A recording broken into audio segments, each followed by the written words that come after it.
Yeah, so hello everyone, welcome to KFCS, one of your favorite channels. So, guys, finally I am back after 2 days. So, great match. So, for this, we have Rahul here for the discussion.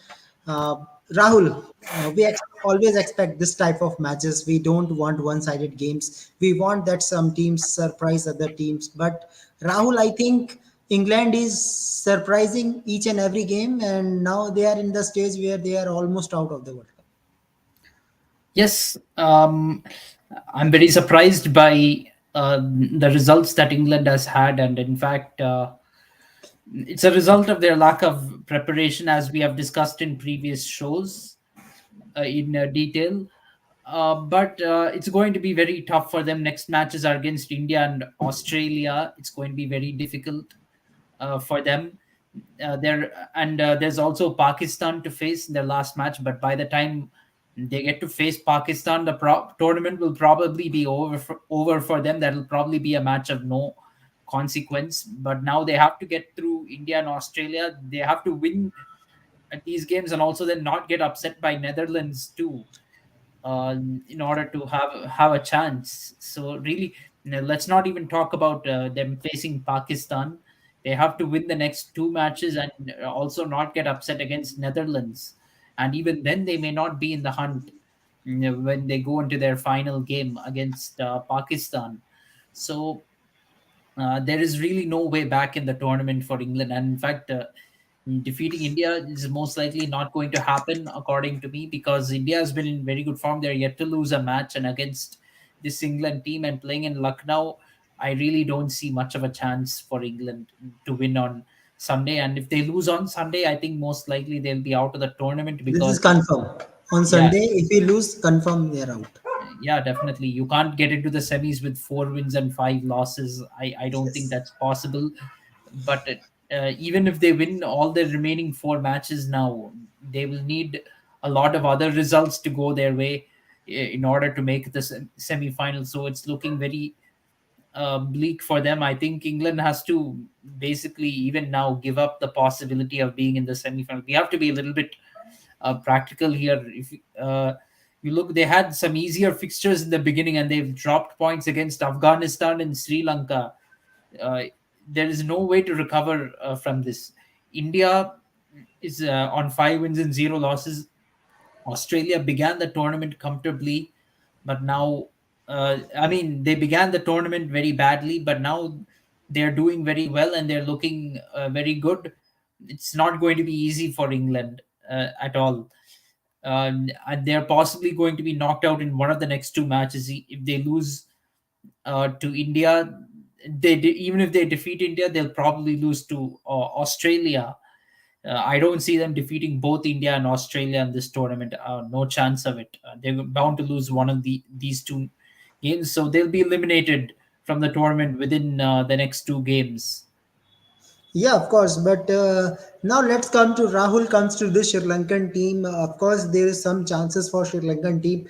But Rahul, you have to say that today Sri Lanka demolished this England team. They completely dominate with fielding, their batting, their bowling also. First time in this tournament, Sri Lanka is looking really great. Yeah, very complete performance from Sri Lanka. I didn't see it coming because in the first four matches, actually, Sri Lanka didn't look good at all. They got their first win against Netherlands in the match in Lucknow, but even that win wasn't a very convincing win. They still had to fight very hard for that victory. I didn't think they would defeat England this comfortably. In fact, today's result, I expected the opposite to happen. I expected England to outplay Sri Lanka in this match, but that didn't happen. And now Sri Lanka, they've got some easier fixtures to come. They have a match against Afghanistan in hand. They have a match against Bangladesh too to come. So they can, if they win these two matches, Well, and then Rahul, among, they can give some competition to Team India also because absence of Hardik Pandya, there is some balancing issue if top order collapse. mm, it's going to still going to be tough for them to defeat Yeah, India. In my opinion, India is the form team of this tournament right now. defeating. But between India and I think who's the other team they're playing? I think New Zealand. I Yeah, think they're New playing Zealand New Zealand in also. Bangalore. Yes, Yeah, they. So if between India and New Zealand, if they can upset one of these teams, then they can. Then they have a chance to make yeah, the semi-final. And given that they defeat Afghanistan and Bangladesh, and then they between India and New Zealand, if they win any one match, they'll be a semi-final contender, and that's pretty good because unlike with England, with the Sri Lanka, we don't see them as a semi-final contender in yeah. general. As of now, So if they even come close to reaching the semis, that is an achievement by Sri Lanka standards. But with England, mm, we don't expect them to scrape through to the semi-final. We expect them to be making the semis comfortably right now. So for them, uh, it's not satisfactory. Even if they win the next four matches and they finish with 5 wins and 4 losses, it's not satisfactory. But with Sri Lanka, 5 wins and 4 losses, whether they make the semis or not, is a very good result. It's a very good finish for them. So let's see if they can do it. But otherwise, even if they finish with 4 and 5, let's say, they can feel happy because they started this tournament very badly with 0 wins and 3 losses, including even not defending 345. I think they can have a respectable finish in this tournament. They can, and they still have an outside chance of reaching the semi-finals given their remaining fixtures. of course, and it happens, Rahul, when in the middle of the tournament your captain suddenly change. There will be change in plans. Also, you are planning according to matches. But Rahul, I think Kushal Mendes is good captain. Yeah, he can be a good captain for Sri Lanka. His planning is great. His attacking approach today was really awesome. The way he utilized Matthews. And one big thing, Rahul, that in 7 overs he was using six bowlers. Means this shows the intent that you are going for wickets, not for 50 overs. You are trying to pick all the 10 wickets. So how you see the captaincy of Kushal Mendes? Yes, Kushal Mendes was very much he was spot on with his captaincy today. He has taken over very nicely from Dasun Shanaka, in my opinion, and I think he should replace Shanaka as the captain after this World Cup. While Shanaka has been a decent captain for Sri Lanka, I won't say no, but I highly doubt Sri Lanka would have gotten these results in the last two games if Shanaka was the captain. In my mind, if Shanaka was captain, there's even a chance Sri Lanka would have botched up that run chase against Netherlands. And if he was captain in this match, they might have gotten, what to say, thrashed by the English batsmen. That is a possibility. I think Kushal Mendes deserves to take over as the captain after this World Cup. I feel Sri Lanka can get the respectable finish that they were looking for. Yeah, one more thing, Rahul, that if your captain is a wicket keeper, that will also helps you because the view of wicket keeper is great in terms of bowlers. He tell the bowler that how which length you are going, and especially in DRS also. DRS system, wicketkeeper batsman will be very effective. So, Rahul, one more suggestion from my side. I'm thinking that Josh Butler has not improved as a captain for England team as of now because before World Cup, each and everyone giving such a statement that we are coming with this preparation, but the way Josh Butler is reacting that no, we are not coming to defend the title, we are just coming to playing. This shows the type of confidence that Butler have with his team. No Jason Roy, so many changes. Each and every game you are changing whole bowling unit. This shows the confusion also. So Rahul, don't you think that Butler should play in a team as a wicketkeeper batsman? No need to take captaincy. He is not a good captain.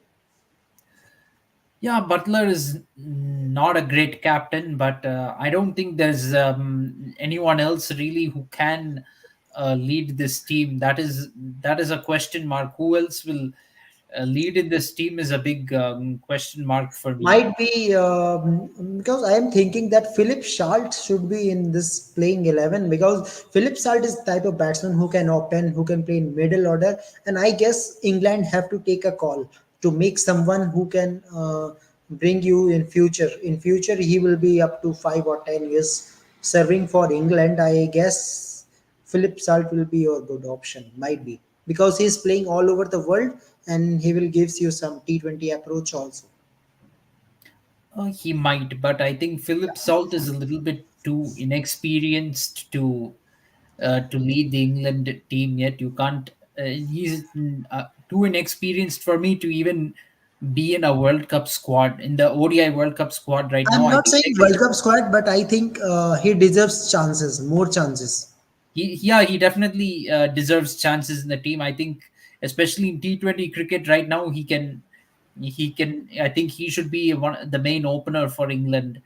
He's been very good in the T20 Blast, the 100, as well as even in SA20, yeah, SA20, IPL. SA20, IPL, even PSL as well. He was pretty good over there. So he deserves. He's definitely a big T20 prospect in the future. Yeah, of course.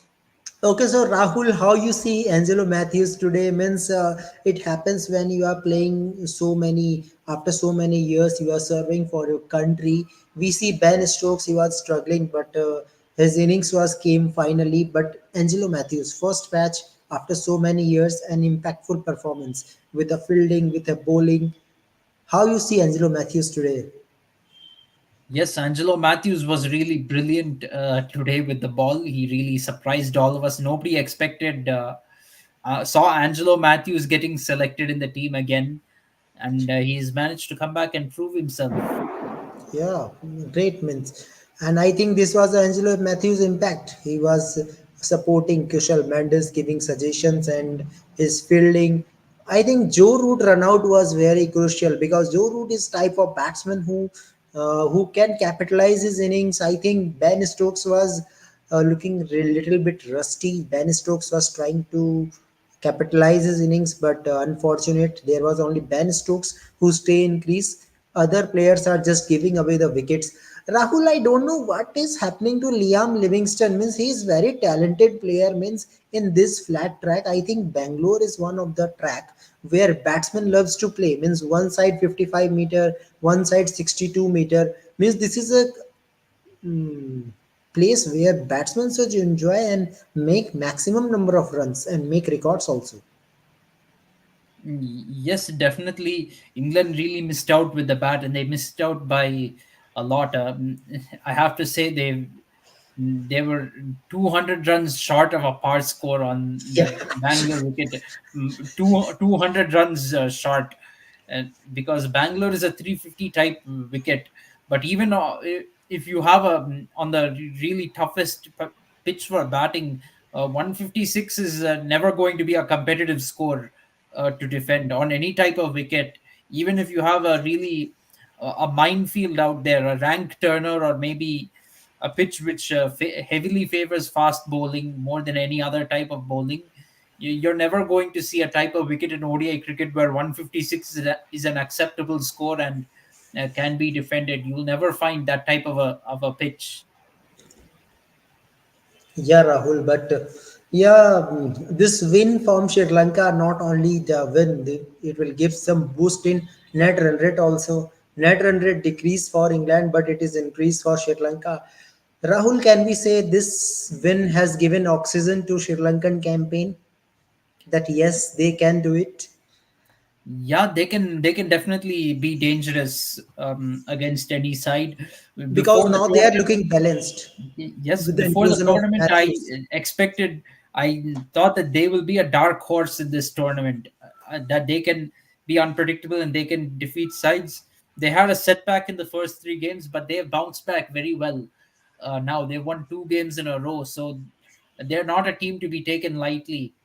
They have shown it, and now with the I know Afghanistan has created a couple of upsets in this tournament, but Sri Lanka has shown that they can also do the same.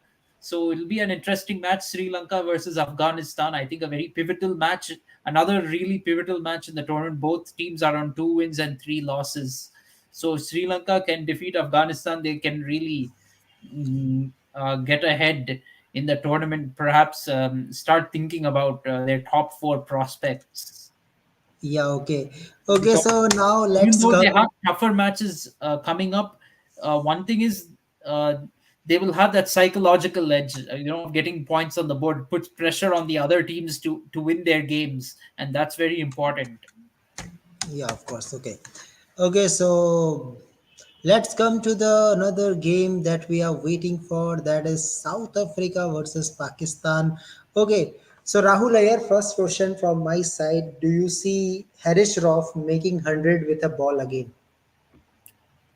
Probably not. I don't think he will make 100 with the ball, and his 100 with the ball came in Chinnaswamy Stadium, to be honest.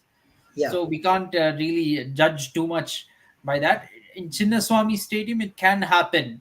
It is possible to concede runs in that manner, but not on Chepak wicket. But still, Haris Rauf has been off color in the last three matches. Perhaps even Shaheen Afridi, although he's getting wickets, Shaheen Afridi is a shadow of himself. I think Pakistan team is missing Nazim Shah in yeah, this lineup. If you notice, badly. when Nazim Shah was playing, Pakistan lineup looked very strong on paper, but now they're not looking that strong. And also, I feel other teams have figured them out, and that's what I feel. They have figured out the strategy how to handle the Pakistan bowlers. Basically, play out the pace bowlers and don't lose wickets, and then we can go after their spinners in the middle overs. I think a lot of teams are figuring this out, and I think part of the reason for the pace bowlers not performing well is because the spinners are not getting wickets in the middle overs. So that puts pressure on your new ball bowlers. They have to get wickets, and if they don't get wickets, the spinners are not going to help them. This is really affecting the Pakistani bowling performance overall. So they need to improve their spin bowling department a little bit too, and then they can there'll be a little less pressure on the pace bowlers, because what happens with good bowling attacks is you have good spinners in the middle overs, and that is uh, uh, putting the batting team under pressure because they have to go after the new ball bowlers, and that gives the new ball bowlers wickets, that contributes to the new ball bowlers taking wickets. This is one aspect which not many casual cricket fans would see. So teams have figured out the blueprint for handling the Pakistani bowling attack, which is don't give wickets to the new ball bowlers, don't give wickets to Shaheen Afridi, Haris Rauf, and then we can go after the spinners in the middle overs and put Pakistan under pressure come the death overs. So teams have figured this out, and now Pakistan has to come up with a new strategy. Yeah. Okay, so Rahul, if we talk about head-to-head, Pakistan team, they win very few matches, wins four from South Africa, three from Pakistan, but these three wins are coming in consecutive World Cup. If I talk about 2011, 2015, 2019, uh, they beat South Africa badly. Means not you are saying that the match is going to last over. They are winning it with a good margin. In 2019, winning by 92 runs in the presence of Faf du Plessis, Hasim Amla, Imran Tahir, Chris Morris, this type of player. But Rahul, if we see the Pakistan team, this Pakistan team is not equal to the 2019 team, because there was no Mohammad Amir, no Imad Wasim, no Haris Sohail who has performed. But yes, there is Babar Azam who has performed well, Fakar Zaman who performed well. But I think there is a good replacement of Fakar Zaman is Abdullah Shafiq, who will definitely be a game changer for this uh, Pakistan team. But Rahul, can we expect that yes, in Chennai pitch, finally 50 plus score 74 runs from Babar Azam in previous match definitely boost some confidence that yes, he can bat well against South Africa. See, he can bat well against anyone. That is not the question here. But Babar Azam, with the batsman like Babar Azam, you don't expect 50s. 50s is Yeah, not enough. He got 50 against India also, but yeah, that's not enough. How many people are going to remember 50s in a World Cup? You need to score hundreds. Being the best batsman in your team, the best batsman in your team has to aim high. You have to score hundreds in matches and really guide the team to big totals. 50s are not enough for batsmen like Babar Azam, and especially in a team which is not known for its batting. You need your best batsmen to step up and score hundreds.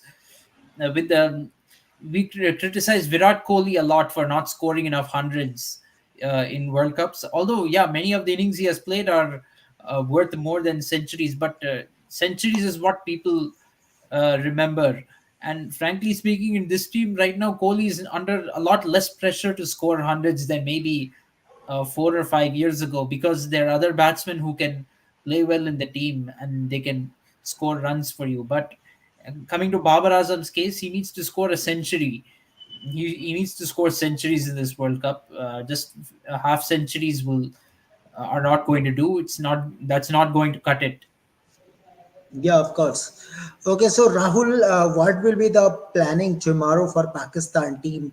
No Hassan Ali. So, according to when we see the squad of this Pakistan team, there is some Amir Nawaz outside of the squad. There is Mohammad Wasim Jr. So, Rahul, according to you, what should be the ideal playing 11 for this Pakistan team for tomorrow?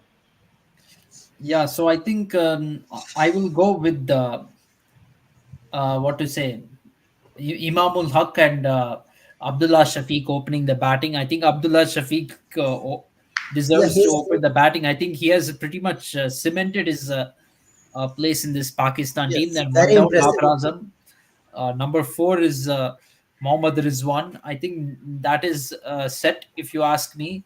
Then Yes. the middle order will be Saud Shakil, Iftikhar Ahmed. I think these two also deserve a place in the team. Then I would probably go with the replace one of Shadab Khan or Usama Mir with Mohammad Nawaz in the team. I think the South African batting lineup, if I'm not wrong, I think only David Miller is a left-handed.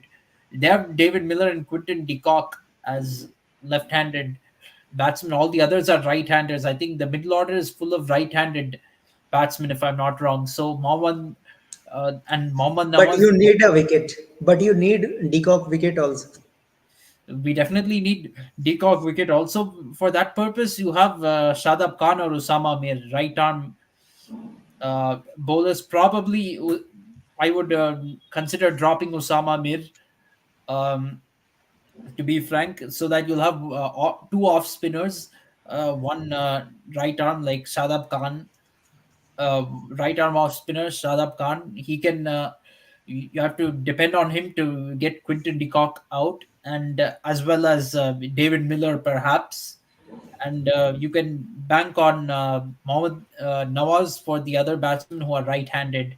So you have one right arm off spinner and one left arm off spinner. This way you can play the matchups well. You have two spinners to use for playing the matchups um, well. I don't think Osama Mir is going to be too effective on this wicket. Last match against Afghanistan, also he didn't bowl very well. He got taken for 55 runs in his 8 overs. He couldn't get a wicket. And in the last match at Chinnaswamy Stadium, also Osama Mir went for a lot of runs. So he's not very effective right now in this tournament. So I think he has to be dropped from the team. Shadab Khan, you have to hope that he will find form. Hope that based on his experience, he'll find form, and also he will score runs with the bat. Last match, he did score 40 odd with the bat, so you have to hope that he will find form with the ball as well. I don't think there's any other choice for Pakistan right now. Maybe you can replace Haris Rao for someone with Mohammad Wasim Jr. and hope that he does well. I probably Haris Rauf is the one who needs to be replaced among the pace bowlers. Bring in Mohammad Wasim Jr. Yeah, of course. Okay. Okay, so Rahul, this is a playing 11 according to you, but now it comes to South African team. Rahul, do you think the approach will change because the way they are playing in a flat wicket? This will be a quite means I can't say this will be a flat wicket. This will be a balanced wicket where fast bowlers and quality spinners will get something from a wicket. But still, do you think Rahul here that intent from South Africa so far will be same? Means they will try to score more and more runs as much as they can. Yeah, definitely. Well, one thing we you can't say that they will falter on this pitch just because it's Chennai and not Mumbai. Because even in Lucknow on a challenging surface, they scored 311 against Australia. They didn't, Yes, yes. and Quinton de Kock scored a century. So even if they bat first on this Chennai pitch, it's not necessary that Pakistan will definitely be able to restrict South Africa. In fact, Pakistan should be looking to bat first because you know the stats in this tournament that the only time South Africa batted second in the tournament, they ended up losing to Netherlands. So if I were Pakistan, if I were Babar Azam, I would definitely choose to bat first if um, uh, we win the toss. If Pakistan wins the toss, I will definitely uh, uh, choose to bat first if I were Babar Azam. Because you can trouble the South African team while they're chasing. If South Africa bats first, it's going to be very difficult for Pakistan to chase a target because this is not Hyderabad wicket. Um, Yeah. and Sri Lankan bowling attack. This is South Africa. Chasing against them will not be very easy. And Pakistan could not chase a very big target even in Chinnaswamy Stadium. So, what are the chances that they will chase 300 plus on Chepauk wicket? It's going to be very difficult, or even 280, or 270 for that matter, will be very difficult for Pakistan with the likes of Keshav Maharaj and Tabriz Shamsi bowling. You can definitely expect Tabriz Shamsi to be in tomorrow's team. But Rahul, one thing that I am very frightened of from Pakistan side, their spin quality means their quality of spin is very less, even less than Afghanistan. So I am little bit afraid might be in place of Harish Rauf, one of the spinner will get 100 plus if Wonder Dawson, Quentin Peacock or Henrik Klassen smash these bowlers. Don't you think about that also? It's going to be very difficult. Yeah, that is definitely a worry from Pakistan's point of view. Last match they had 280 to defend against Afghanistan, who is not known a team not even known for their batting, and Yes. in that match their spinners could not take wickets and they were leaking runs. It's like the Afghanistan batsmen made it look very easy, um, uh, made facing Pakistan look very easy. So it's not going to be any easier for them against South Africa. But at the same time, this is the Chepauk wicket. You can't depend on pace bowlers to do the job for you on this surface. You have to go with spin. This is the beauty of cricket. In fact, you can't always play to your strengths all the time. You have to adjust according to what the surface offers you. This is a kind of a problem I see with Australia as well. Although they do have Adam Zampa, they have one quality spinner at least, but this Pakistan team is lacking a quality spinner. Coming back to the topic though, on this Chepauk surface, no matter how good your pace bowling attack is, you need a quality spin if you want to be able to win on this wicket, and you might need to bring in spinners even if they would regularly not get selected in your playing 11. You have to try and attack with spin on this surface and hope that it comes off. Also, Pakistan needs to ideally bat first and hope that South Africa will crumble under the pressure of a run chase when they're batting second. So a lot has to go right for Pakistan. I think they're depending half on hope in this match to get a victory. A lot needs to go right for them. Yeah, of course. So let's see how the game will goes on. But yes, now let's come to the match prediction. So Rahul, according to you, when we see the back World Cup performance, Pakistan dominate over South Africa. But current scenario, Pakistan is looking means dull team. They are not looking the type of team that who can do anything in this World Cup. So who is your favorite for tomorrow and how much percentage? Yeah, so this is going to be interesting because form is on South Africa's side, but history is on the side of Pakistan. Yeah. Actually, very interestingly, until the 2015 World Cup, Pakistan never defeated South Africa in the ODI World Cup. We all know that they have defeated. They I mean, it's a well-known fact to everyone that Pakistan has not defeated India in the ODI World Cup, but very few know that until 2015 they never had an ODI World Cup win over South Africa either.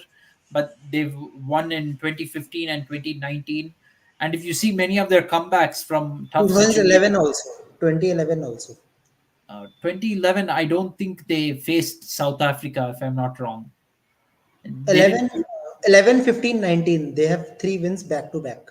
Last 2007, South Africa Pakistan beat did not face South Africa in the 2011 World Cup, if I'm not wrong. I mean, they were in the opposite group as South Africa in the 2011 World Cup, and then in quarters, South Africa lost to New Zealand, so they never got to face Pakistan yeah. in that World Cup. So anyway, coming back to the topic, I would say 51% a chance for South Africa because history is on Pakistan's side, but form is on South Africa's side. But a slight edge to South Africa because sometimes the form is a little more important than the history because history is not permanent. India until the 2021 T20 World Cup, India was defeating Pakistan in every World Cup match, and then Pakistan defeated us for the first time. So there's always a first time for everything, and sometimes streaks do come to an end. Pakistan, yes, they have many times bounced back, and that is included defeating South Africa, be it the 2010 T20 World Cup, be it 2012 T20 World Cup.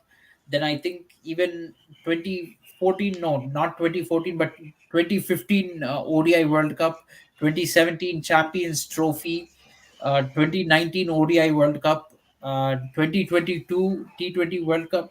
They've had a long history of bouncing back and defeating South Africa in crucial games. But I think that might come to an end tomorrow when they face South Africa. It's going to be a little bit tougher for them this time around.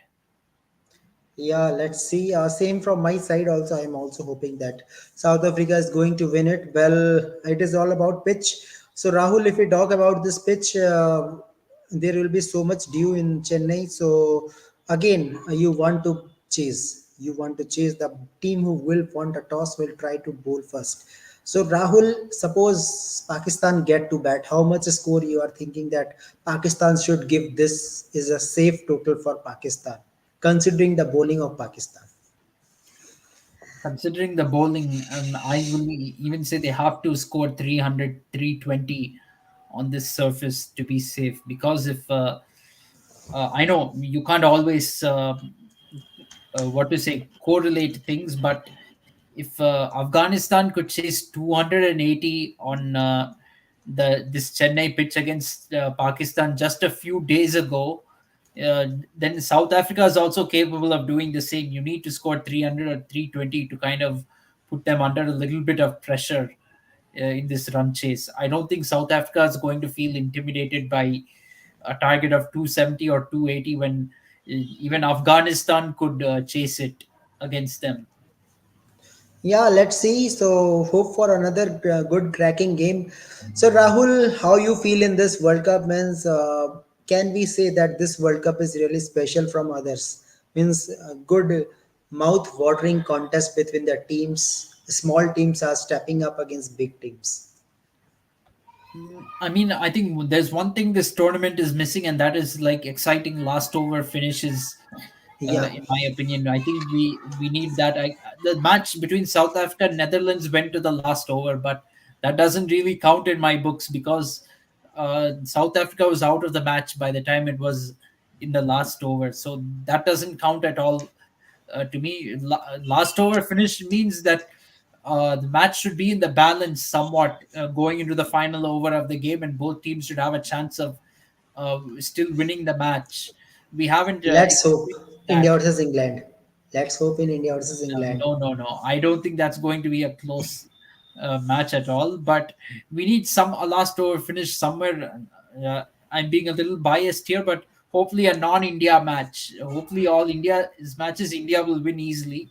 But we should have that kind of finish. But the one good thing is that is made up for lopsided encounters is that we've had lots of upsets. Afghanistan has defeated England and Pakistan. You had Netherlands defeating South Africa. Today, Sri Lanka defeating England. Yeah, Sri Lanka are not minnows, I understand, but England is definitely a huge favorite against Sri Lanka. These are one of the matches where you saw before the tournament where you think 80 to 90% England will win this match. Not much chance for Sri Lanka, but Sri Lanka really they made England look like the weaker team today. Yeah. So let's hope Rahul another cracking match. Okay, he's saying now one comment from Krishna Gopal. He's saying that Australia New Zealand will be close contest day after tomorrow. Yeah, maybe you we can see because if I remember one match where New Zealand beat Australia by only one wicket. That was one wicket margin, That's low scoring definitely encounter. one of the best matches of the in World Cup history, in my opinion. I'll go on to say not just in Australia versus New Zealand contests, but that was a really exciting game. And ironically, in that game, the wicket was a flat wicket. To be frank, in that wicket, both teams should have scored 350 to That will be 360. in Lucknow. I guess that will match will be in Dharamshala, right? That match will be in Dharamshala. Yeah. So, but I'm talking about the match in Auckland, the one where New Zealand won by one wicket. I Yeah. mean, that match, both teams should have scored 300, 350, 360 on that type of wicket. I remember very well that was a totally flat wicket. Yet, Australia scored only 156 in that match, and New Zealand, I think, won that match by one wicket with Kane Williamson hitting a sixer. A very close match, I remember, because New Zealand was actually cruising Yes, for Stark most of. was Yorker specialist at that time. He Yes, was just giving absolutely. Yorkers. Uh, no, at 139 for four, actually, New Zealand looked like they were cruising to victory. It looked Yeah. like they'd win easily, but Mitchell Stark came out of nowhere and started bowling pinpoint Yorkers, and he almost won Australia the match because the two balls before Kane Williamson hit a sixer. If you remember, Mitchell Stark had two balls to bowl at Trent Bolt, the Yeah. number 11 batsman. So Mitchell Stark could have easily bowled the same Yorker. Basically, from the ninth wicket that fell, Mitchell Stark could have just copied and pasted that delivery for the next delivery and gotten Trent Bolt out. And Kane Williamson wouldn't have had a chance to hit that winning sixer. But Stark missed those uh, Yorkers. He couldn't get bowled out, and Kane Williamson won the match in the next over. That was such a thrilling victory. Of course, Australia got their revenge in that tournament. In that same tournament, they defeated New Zealand in the final in Mm. Melbourne on Aussie soil. So, Yeah. so this is going to be an interesting rivalry. It is a very decorated rivalry, in my opinion. Unfortunately, because cricket fans are dominated by Indians and Pakistanis, you won't hear too much about Australia New Zealand rivalry, in my opinion, because lots of focus on every tournament comes for India versus Pakistan. You won't, not many people will talk about Australia versus New Zealand. Yeah, okay. Okay, so he's saying that for tomorrow match, he's thinking that Aga Shalman should play means in place of Nawaz or Mir. Uh, he's saying that Salman can contribute with 6 7 overs. Means according to him, Shakil and Salman both should play. So what you are thinking about this combination? Salman and Shakil both play. You can have Aga Salman in the team. It's possible, but I'm not sure about his experience. You can't include everyone. Maybe Aga Salman. I think maybe he Krishna Gopal is suggesting that Aga Salman replace Shadab Khan. That's what I'm assuming he means. But again, Yes. I'm not sure about Aga Salman with the bat. Can he bat? Is the big question. Yeah, let's see. It is all about the condition. If condition favors spinners, definitely they will try to bring more spinners. From African side, also you can see Markram, Keshav Maharaj, and Samsi to bowl.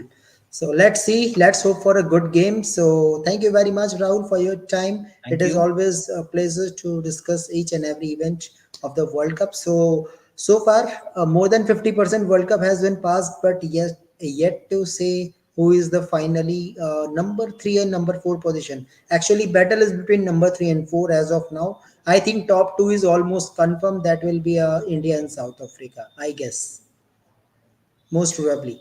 Y- Probably, I'm even saying South Africa and New Zealand are not too confirmed yet because this tournament has thrown up some surprising results already. So you never know. And New Zealand, they've got some very tough matches to come up because next two matches are against That's Australia. why I'm saying Africa. That's why I'm saying Africa and India. Well, South Africa cannot still has Pakistan in the next match. That match can really go either way, and they have to play India as well. So India and New Zealand. So nothing is guaranteed in my mind.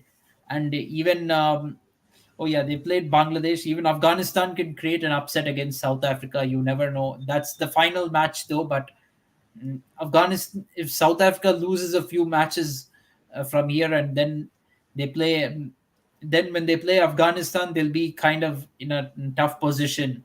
So you never know. I'm not going to write off South Africa missing the semi-final just yet. If you notice last year in the T20 World Cup, how South Africa botched up, they didn't they were yet to lose a match. I think they won their first two matches or something, and they had a washout as well. But they were still in a prime position to reach the one victory away from reaching the semi-final, and they had matches against Pakistan and Netherlands, and they ended up losing both the matches and missing the semi-final. So South Africa shouldn't feel get too comfortable and feel like they've already reached the semi-finals yet. There's still a lot of cricket to be played in this tournament. Yeah, okay. Okay, so guys, let's enjoy and enjoy this World Cup remaining matches, and it is going to be quite a good World Cup so far. So let's see who will be the champion at the end of the World Cup. So guys, enjoy World Cup with KFCS and subscribe and share also. So thank you very much, Rahul. See you tomorrow after a See you match. tomorrow. Let's see if Pakistan win it. Yes, absolutely. Yeah, Hopefully they lose, but yeah, yeah. Okay. Okay, so guys, thank you very much. Goodbye and good night. good night.